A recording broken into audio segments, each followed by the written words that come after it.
ओम साईं राम। साईं बाबा की कृपा आप सब लोगों पर बनी रहे। बाबा एक भक्त से बातें कर रहे थे। बाबा भक्त से पूछ रहे थे कि क्या तुम ईश्वर में विश्वास रखते हो। तो भक्त ने कहा कि हाँ बाबा मैं रखता हूँ। फिर बाबा बोले कि तुम अगर ईश्वर पर विश्वास रखते हो तो तुम्हें पूर्व जन्म पर भी विश्वास होगा। वो कहने लगा कि बाबा मुझे पूर्व जन्म पर तो विश्वास नहीं है, पूर्व जन्म नहीं होता। तो बाबा बोले अच्छा मुझे एक बात बताओ, जब बच्चे जन्म लेते हैं तो कुछ बच्चे गरीबी में पैदा होते हैं, अन्न के लिए मोहताज होते हैं, और कुछ बच्चे बहुत अमीर घर में पैदा होते हैं, उनके पास सब ऐशो आराम और भोग विलास के भी साधन होते हैं। और कुछ बच्चे ऐसे पैदा होते हैं कि जो बहुत सुंदर होते हैं, स्वस्थ होते हैं, और कुछ बच्चे जो पैदा होते हैं वो अपाहिज, मूक और बधिर होते हैं। और कुछ लोग ऐसे होते हैं कि जिनमें बहुत प्रतिभा होती है पर वो अपना मुकाम हासिल नहीं कर पाते, और कुछ लोग ऐसे होते हैं कि उनमें कुछ भी हुनर या प्रतिभा नहीं होती और वो फेमस हो जाते हैं। फिर बाबा कहते हैं तुम जानवर को भी देखो। तुम देखो कि कुछ कुत्ते तो गलियों में घूमते रहते हैं, और कुछ जो कुत्ते होते हैं उनके लिए तो बिस्तर भी होते हैं, उनके लिए रजाइयाँ भी होती हैं। और गाय को भी देखो, कुछ गायें तो गलियों में घूमती रहती हैं और कुछ गायें हरा घास खाती हैं। तो ये सब फ़र्क किस लिए होता है? अगर ये फ़र्क है तो इसका मतलब है कि जो ईश्वर है वो न्यायी नहीं है, ईश्वर अन्यायी है। ईश्वर को जो लोग अच्छे लगते हैं उनको तो ईश्वर सुख दे देता है, और जो ईश्वर को पसंद नहीं उनको दुख दे देता है। इसका मतलब कि जो है जो ईश्वर है वो पक्षपात करता है।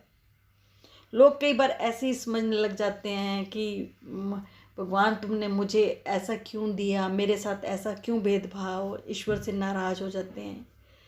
पापा कहते हैं कि ऐसा नहीं होता।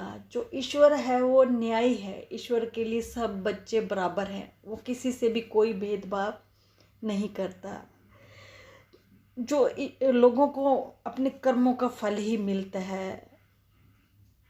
मनुष्य अपने कर्मों का अच्छा या बुरा परिणाम स्वयं ही भोगता है।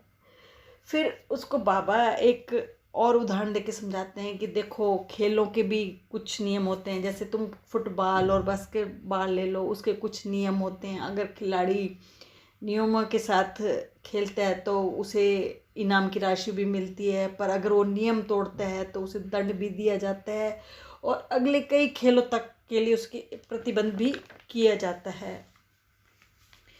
तो ऐसे ही जो ज़िंदगी है ना, ये भी कुछ ऐसे खेल से कम नहीं है। ये बहुत ही जटिल नियमों वाला खेल है।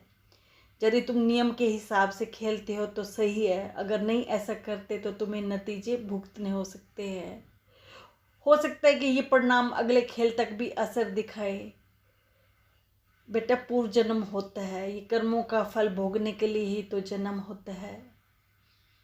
और ये जो आत्मा है ना, ये तुम्हारा सब लेखा जोखा तुम्हारी आत्मा के पास होता है। इससे कुछ भी, कोई भी नेक काम नहीं छुप सकता, और ना ही कोई गलत काम उससे छिपाया जा सकता है।